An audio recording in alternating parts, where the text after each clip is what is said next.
Good day. This is Mike Stenhouse with another edition of What's Really in Your Best Interest.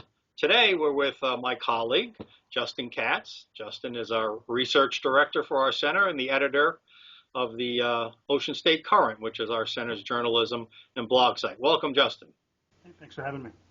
Well, today we're going to discuss whether basing public policy solely on the unemployment rate, the traditionally cited monthly analysis of how well our state's doing, is really in their best interest, and whether it really is indicative of what's going on economically in our state. Justin, over the years, you've written a lot about the failures of the regular unemployment rate citation. Now, why don't you describe that a little bit?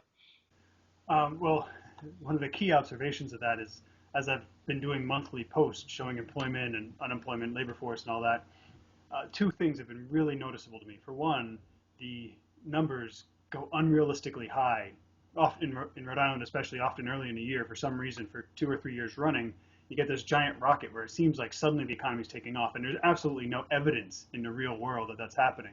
And then in the following year, they revise it down to either a little bit of increase or even stagnant. So that became such a pattern. It became very apparent that the numbers really weren't something you could report every month as if it's showing you anything.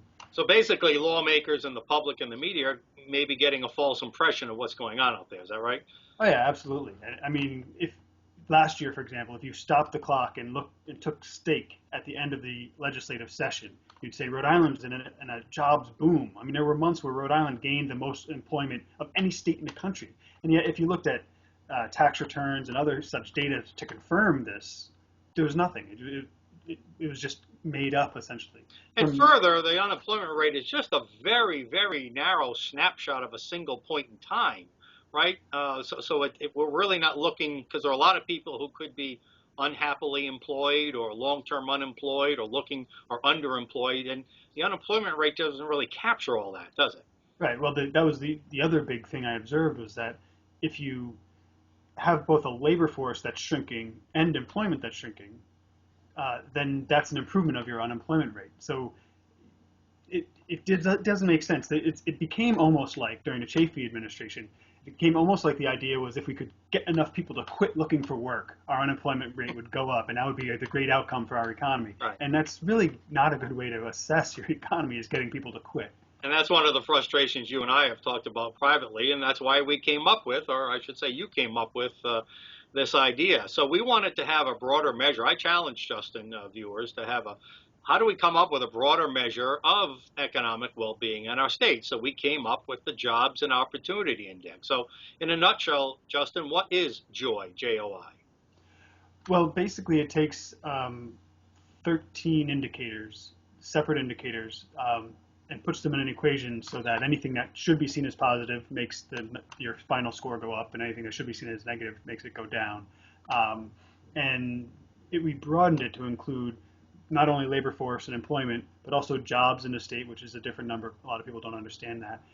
And also income, because those are all important markers of how well your economy is doing, and also to offset that with negatives, such as taxes at state, local, and federal levels, 3 welfare programs, Medicaid, SNAP, food stamps, and TANF, the cash welfare, as negative influences. And also people who, like you just mentioned, who are long-term unemployed or are underemployed. They're only part-time, but they want to work full-time.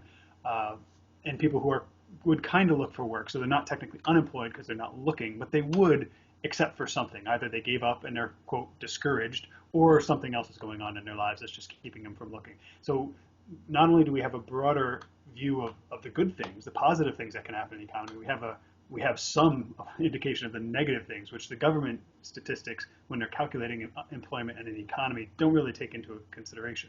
So as we'll look at in our next segment here, where there are 3 factors, if I may, to JOI. There's a job outlook factor, which takes a broader look at jobs and employment, as Justin just mentioned. We have what we call a freedom factor, which basically compares the number of people working and employed compared to the number of people on some kind of public assistance role. And the third factor we looked at is a money factor, which we call the prosperity factor, which looks at personal income as it compares to total taxes collected by the government.